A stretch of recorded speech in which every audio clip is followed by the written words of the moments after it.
गंगा सिंह विश्वविद्यालय बीकानेर के 7वें दीक्षांत समारोह में उपस्थित विश्वविद्यालय के कुलपति प्रोफेसर विनोद कुमार सिंह जी, विश्वविद्यालय के प्रबंध बोर्ड और विद्या परिषद के सदस्यगण, कुल सचिव श्री अरुण प्रकाश जी, अन्य विश्वविद्यालयों से पधारे कुलपतिगण, शिक्षकगण, शिक्षाविद, मीडिया के मेरे साथियों, छायाकार बंधुओं और प्यारे विद्यार्थियों, महाराजा गंगा सिंह विश्वविद्यालय के इस 7वें दीक्षांत समारोह में आप सभी के साथ यहाँ उपस्थित होकर मुझे अत्यधिक प्रसन्नता की अनुभूति हो रही है। दीक्षांत समारोह के इस अवसर पर मैं आप सभी को बधाई और शुभकामनाएं देता हूँ। विशेष रूप से आज इस समारोह में उपाधि और पदक प्राप्त करने वाले सभी विद्यार्थियों को मैं बधाई देते हुए उनके उज्जवल भविष्य की कामना करता हूँ। आज जो मैंने पदक दिए हैं, कुल स्वर्ण पदक 57 दिए हैं। 57 में छात्राएं 45 पदक प्राप्त, आज 12 पदक अर्थात 29% 79% छात्राओं ने स्वर्ण पदक प्राप्त किया है और 21% छात्राओं ने प्राप्त किया है। कुल विद्या वाचस्पति 28 पदक दिए हमने, छात्रा 12 और छात्र 16, 43% छात्राएं और 57% छात्र। एक सुखद लक्षण है। छात्राएं सर्वाधिक अंक प्राप्त कर रही है अपने विषय में, ये सुखद लक्षण है। स्वर्ण पदकधारी ज्यादातर छात्राएं पीएचडी भी कर रही हैं, विद्या वाचस्पति भी हो रही है, अपने अपने क्षेत्र में आगे बढ़ रही हैं। ये नए भारत के निर्माण के लिए ये अच्छी दिशा है और ये दिशा निश्चित रूप से आगे चल करके भारत को सर्वशक्तिमान बनाने में सक्षम होगी और जो वही सर्वशक्तिमान भारत आगे चल करके विश्व गुरु के सिंहासन पर प्रतिष्ठित होगा। इसको करने में छात्राओं का, नारियों का विशेष बीकानेर भाईचारे की संस्कृति का अनूठा शहर है। मुरलीधर व्यास जी, डॉक्टर छगन मोहता जी, यादवेंद्र शर्मा चंद्र जी, अजय आजाद जी, मौलाना सदीक साहब, हरीश भदानी जी जैसे साहित्य मनीषियों की धरती पाठों की संस्कृति से जुड़ी हुई है। जब ये यहाँ आना हुआ है, अपनत्व के भाव मिले। मुझे बताया गया है कि चौक मोहल्लों पर रात रात भर यहाँ पाठों पर यह शहर जागता है और गपशप करता है। सूचना और संचार प्रौद्योगिकी के इस दौर में जब सब कुछ अपनापे से जुड़ा मोबाइल में गुम होता जा रहा है, यह जानना सुकून देने वाला है कि अभी भी बीकानेर में आत्मीयता और अपनत्व के सरोकार मौजूद हैं। इस संस्कृति को सहेज कर रखने की जरूरत है। मैं यह बात इसलिए कह रहा हूँ कि जहाँ प्रेम, सद्भाव और भाईचारा बना रहता है, वहीं सुख और समृद्धि का वास वही होता है। जिनके नाम से विश्वविद्यालय स्थापित है वह महाराजा गंगा सिंह जी बीकानेर राज्य के भूतपूर्व ऐसे नरेश थे जिन्हें आधुनिक सुधारवादी बहिष्कृष्टा शासक के रूप में आज भी याद किया जाता है।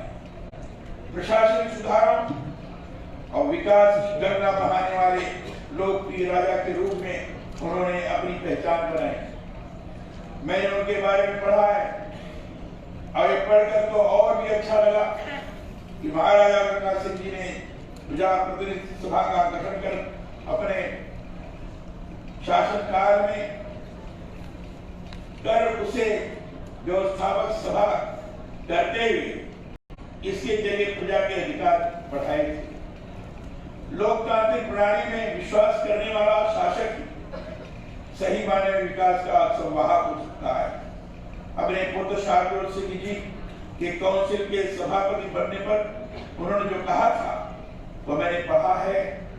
उन्होंने कहा था कि ऐसे व्यक्ति से जिसे शासक होना है, यही कहूंगा कि ईश्वर, सम्राट, राज्य, प्रजा तथा स्वयं के प्रति सच्चे रहो।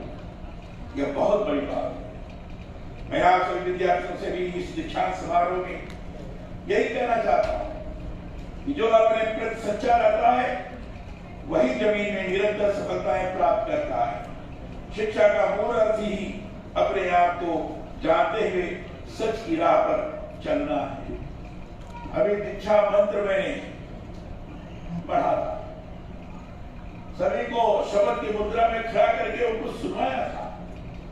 दीक्षा मंत्र को अगर ढंग से अगर एक मंत्र को देखेंगे तो सचमुच जीवन को बहुत आगे बढ़ाने वाला मंत्र है। अगर उसको अपने आचरण और व्यवहार में आचरित करने का प्रयास किया गया तो व्यक्ति को अपने जीवन में किसी भी प्रकार की विफलता का सामना नहीं करना पड़ सकता है। सफलता उसका कदम चूमेगी और वो आगे बढ़ता ही चला जाएगा। ऐसा मंत्र है। मैं आप सभी विद्यार्थियों से भी इस दीक्षा समारोह में यही कहना चाहता हूं, जो अपने प्रति सच्चा रहता है वही जीवन में निरंतर सफलताएं प्राप्त करता है। शिक्षा का मूल अर्थ ही अपने आप को जानते हुए सच की राह पर चलना है। महामना पंडित मदन मोहन मालवीय जी का कहना था, शिक्षा मानव जीवन के सर्वांगीण विकास का सबसे बड़ा साधन है। उनका कहना था कि शिक्षा वह है जो विद्यार्थी की शारीरिक, बौद्धिक तथा भावात्मक शक्तियों को परिपुष्ट और विकसित करे। वह ऐसी होनी चाहिए जिससे विद्यार्थी भविष्य में किसी व्यवसाय द्वारा या अन्य किसी वृत्ति द्वारा ईमानदारी से जीवन निर्वाह करने के योग्य बन सके।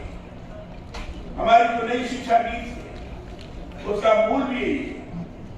इसमें शिक्षा को इस तरह से बनाए जाने की बात कही गई है कि जिससे विद्यार्थी रोजगार पाने के योग्य नहीं बने बल्कि रोजगार देने में समर्थ बन सके। यह नई शिक्षा नीति का मूल भाव है। मैंने नई शिक्षा नीति का पूरा पारायण किया और मुझे लगता है इस नीति के आलोक में विश्वविद्यालयों को ऐसे व्यावसायिक पाठ्यक्रमों का निर्माण करना चाहिए जिनसे विद्यार्थी अध्ययन के समय ही अपनी रुचि के अनुसार में दक्ष हो सके, पारंगत हो सके। इसके लिए मैंने सभी विश्वविद्यालयों में आग्रह पूर्वक कहा है, जो भी पाठ्यक्रम बने उस पाठ्यक्रम के माध्यम से इस प्रकार के व्यावसायिक शिक्षा को भी लोगों को देने की कोशिश की जानी चाहिए, जिसके कारण शिक्षा समाप्ति के पश्चात रोजगार के स्तर से नहीं, वह आत्मविश्वास से पूरित होकर जहां भी जाए उनको लगे कि मैं तो रोजगार सृजित कर सकता हूं, मैं रोजगार निर्माण कर सकता हूं और ऐसा बन सकता हूं जो लोगों को रोजगार देने में सक्षम हो सके। ऐसी शिक्षा भी उस प्रारंभ से आचरित करने का, प्रारंभ से सिखाने का प्रयास किया गया तो निश्चित रूप से व्यक्ति के अंदर, विद्यार्थी के अंदर स्वयं में आत्मविश्वास का सृजन होगा।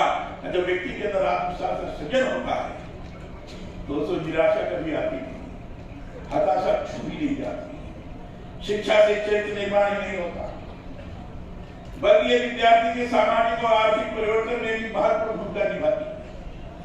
विद्यार्थी रूपी हमारी विशाल मानव पूंजी को समग्र रूप से राष्ट्र के समावेशी विकास में लगाने के साथ ही शिक्षा व्यक्ति को पूरी तरह से करती है। यह दौर सूचना और संचार प्रौद्योगिकी के साथ तेजी से विकास का है। ऐसे समय में यह जरूरी है कि हर विश्वविद्यालय कुछ ऐसे नवाचार अपनाए जिससे वहां पढ़ने वाले विद्यार्थी स्थानीय संसाधनों का समुचित उपयोग करने के साथ वैश्विक रूप में अपने आप को समर्थ बना सके। मैं मानता हूं कि शिक्षा ही यह साधन है जो जीवन, समाज और राष्ट्र में सभी असंभव स्थितियों में संभावना का बीजारोपण करती है। उन्नति का प्रथम सोपान शिक्षा ही है। विश्वविद्यालय हमारे यहाँ के सर्वोच्च शिक्षण संस्थान होते हैं। यह वह स्थान होते हैं जहाँ ज्ञान से जुड़े सभी अनुशासनों के उच्च कोटि की शिक्षा भी प्रदान नहीं की जाती बल्कि विद्या प्राप्ति के बाद उपाधियां प्रदान की जाती है। दीक्षांत समारोह यही अवसर है जब विभिन्न अनुशासनों में प्राप्त शिक्षा से जुड़ी उपाधियां विद्यार्थियों को प्रदान की जाती हैं, परंतु उपाधि प्राप्त करना ही शिक्षा का अंत नहीं होना चाहिए। शिक्षा सतत चलने वाली प्रक्रिया है। मैं तो बल्कि ये भी मानता हूं कि शिक्षा का जीवन पर्यंत कभी अंत नहीं होता है। जो सदा सीखने को उत्सुक रहता है वही जीवन को सही मायने में जीता है। दीक्षांत शब्द में दो शब्द समाहित हैं, दीक्षा और अंत, पर इसे समझने की जरूरत है। दीक्षा शिक्षा का अंत नहीं है। दीक्षा में वो जो अंत शब्द आया है उसका गहरा अर्थ है। मैं ये मानता हूं कि इसका अर्थ है ज्ञान का कोई अंत नहीं है, ज्ञान का कोई अंत नहीं है। नेक कोई अंत नहीं। जितना आप पढ़ेंगे, अनुभव से सीखेंगे, उतना ही आगे बढ़ेंगे। इसलिए दीक्षांत ज्ञान का एक पड़ाव मात्र है। इस पड़ाव से आगे जीवन में एक ढंग से प्रारंभ होता है। शिक्षा से जुड़ा हमारा जो एक मूल मंत्र रहा है वह शिक्षार्थ आइए, सेवार्थ जाइए। अर्थात आप विश्वविद्यालय में शिक्षा प्राप्त करने के लिए आए थे और वह कार्य पूर्ण हो गया है। आपने जो ज्ञान प्राप्त किया है उसका उपयोग समाज और राष्ट्र की सेवा हेतु करें। यही दीक्षांत का लक्ष्य होना चाहिए। हमारे यहाँ विश्व का सबसे बड़ा विश्वविद्यालय तक्षशिला रहा है। अभी कुछ दिन पहले विश्वविद्यालय के बारे में पढ़ रहा था। पता चला कि पूरे विश्व के 10,500 से अधिक छात्र यहाँ अध्ययन करते थे और यही नहीं 60 से भी अधिक विषयों में इस विश्वविद्यालय में पढ़ाई कराई जाती है।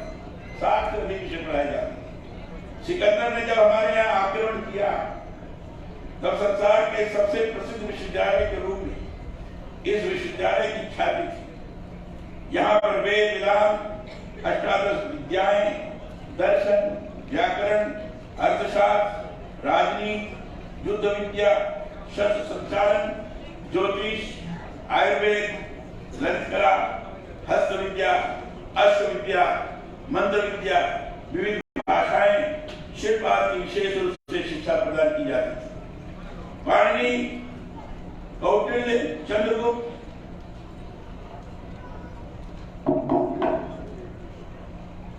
जीवक, कौशलराज, प्रसेनजीत आदि महापुरुषों ने इसी विश्वविद्यालय से शिक्षा प्राप्त की। तक्षशिला में 12 वर्ष तक अध्ययन के पश्चात दीक्षा मिलती थी। दीक्षा से पहले परीक्षा हुआ करती थी और उसमें उत्तीर्ण होने पर ही दीक्षा के लिए विद्यार्थी को योग्य समझा जाता था। इसलिए मेरा आप सभी को इस अवसर पर यह भी कहना है कि जो शिक्षा आपने प्राप्त की है उसका उपयोग निजी स्वार्थों से ऊपर उठकर विश्व कल्याण के लिए करना चाहिए। मैं चाहता हूं कि आपका महाराजा गंगा सिंह विश्वविद्यालय शिक्षा और शोध का राष्ट्रीय स्तर का बड़ा केंद्र बने। मुझे बताया गया है कि महाराजा गंगा सिंह विश्वविद्यालय बीकानेर में निर्मित संविधान पार्क, स्वामी विवेकानंद स्मारक, हमारा पिता महात्मा गांधी स्मारक विद्यार्थियों को ज्ञान और जीवन से जुड़े उदात्त संस्कारों से जोड़ रहे हैं। यह बहुत अच्छी बात है। संविधान विद्या निर्माण और स्मारकों के निर्माण के पीछे हमारी मंशा यही है कि युवा पीढ़ी महापुरुषों के आदर्श चिंतन के साथ अधिकार और कर्तव्यों के मध्य संतुलन की शिक्षा ग्रहण करे। यह दौर स्वस्थ प्रतिस्पर्धा का है। हमें शिक्षा जगत और उद्योग के बीच मौजूद आपसी अंतर को पाटने की भी बहुत जरूरत है।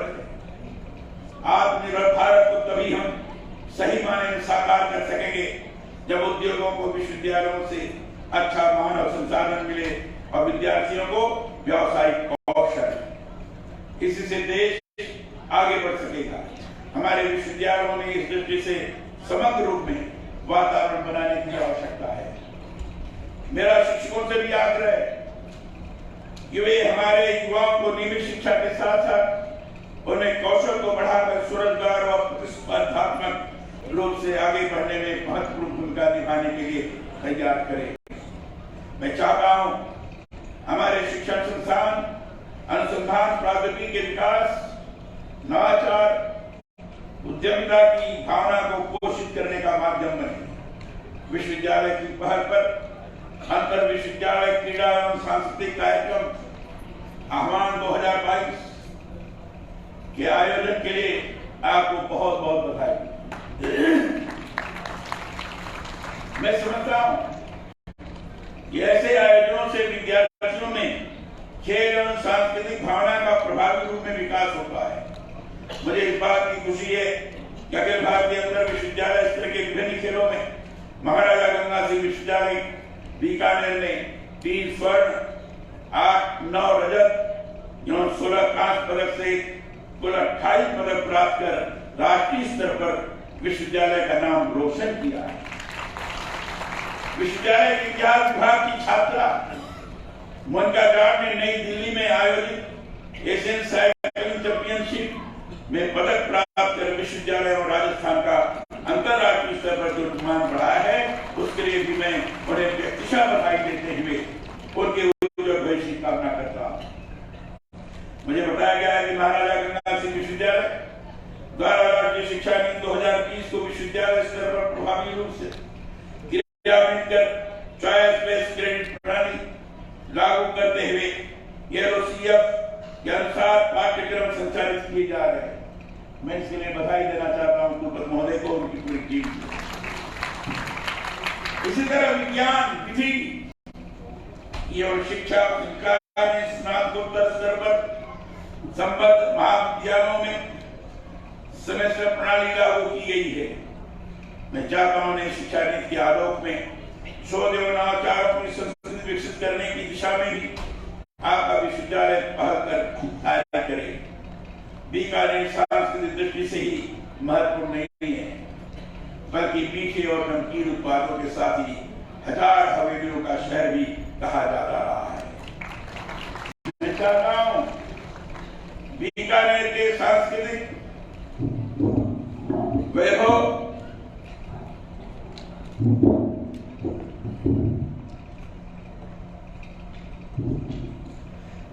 बीकानेर के सांस्कृतिक वैभव, यहाँ के आर्थिक सामाजिक क्षेत्र और हवेलियों से जुड़े स्थापत्य, प्राचीन कलाओं आदि के आलोक में भी महती शोध कार्य विश्वविद्यालय में हो। मैं जब आपके यहाँ आ रहा था तो मैंने बीकानेरी लघु चित्र शैलियों, उसका कला, लोकनाट्य की, रम्मत की, यहाँ की परंपरा, मथेरन कला आज के बारे में बहुत जानकारियां जुटाई थी। मुझे पता चला है कि सबसे पहले मुल्तान से यहाँ उसका कला के चित्रकार आए और बाद में उन्होंने बहुत महत्वपूर्ण कला कर्म यहाँ किए। बीकानेर की उसका कला आज भी विश्व भर में प्रसिद्ध है। ऐसे ही यहाँ की मथेरन कला का भी बहुत महत्वपूर्ण स्थान है।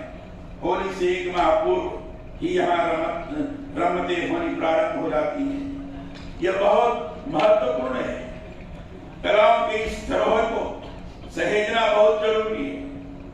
बीकानेर के प्राचीन इतिहास, कला से जुड़ी विरासत, आज के संरक्षण के साथ इससे जुड़े मौलिक शोध पर कार्य की बहुत अधिक संभावनाएं हैं।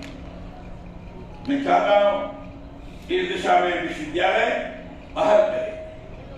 विश्वास है कि आपका विश्वविद्यालय गुणवत्तापूर्ण शिक्षा के साथ ही शोध की मौलिक संस्कृति के रूप में भी देश का भविष्य का बड़ा केंद्र बनेगा, ऐसी मेरी शुभकामना है।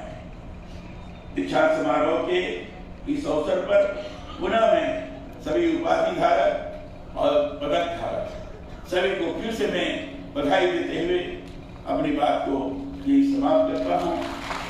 जय हिंद, धन्यवाद।